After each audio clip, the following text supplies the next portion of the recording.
In terms of Ms. Meng, she is now free on bail. She is living in her home in Vancouver, and she is likely to appear before a judge in early March.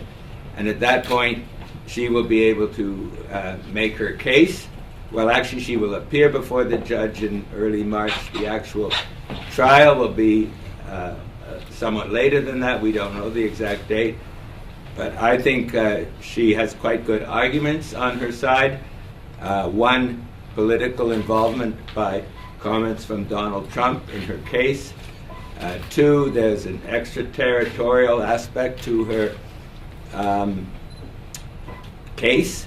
And three, there's the issue of Iran sanctions, which are involved in her case, and Canada does not sign on to these Iran sanctions. So I think she has some strong arguments that she can make before a judge, and then the judge will decide whether he or she thinks that she should be extradited or not. So all through this process, there's been zero involvement of the government of Canada. It's purely a judicial process. There may come a time when the Justice Minister is required to give a view, but that will not be for some months to come.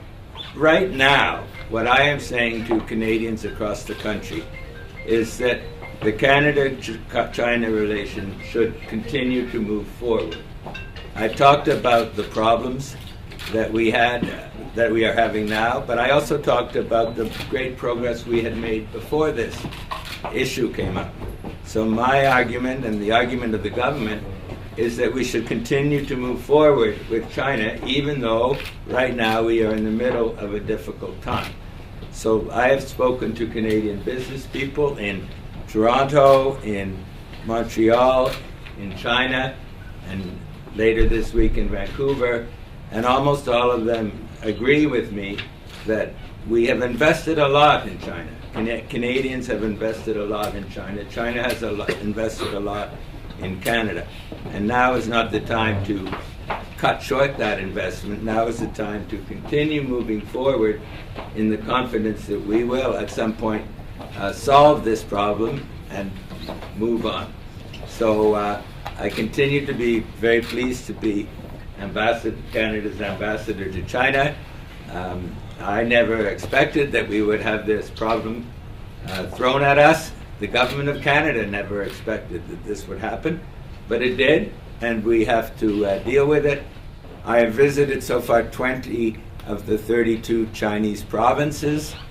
I'm in a race with the U.S. ambassador to see who will visit them all first, and I'm winning so far. So I've come to see quite a lot of China, 20 provinces so far. I'm trying to learn the language, but it's not easy. So I have strong connections with China.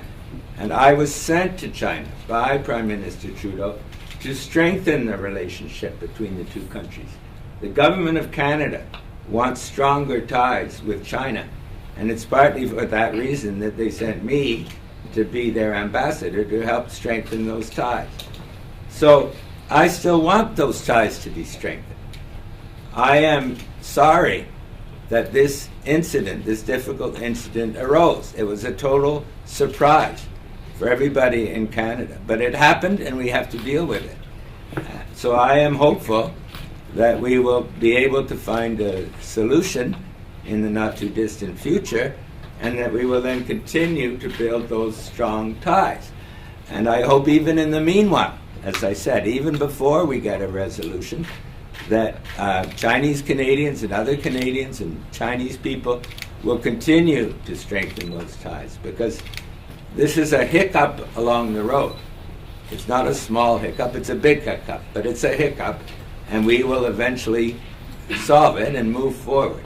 And so I think most Chinese Canadians, most of the people, Chinese Canadians who voted for me, I think would agree that we want to move forward with stronger ties with China, and we want to find a way to resolve this difficult problem.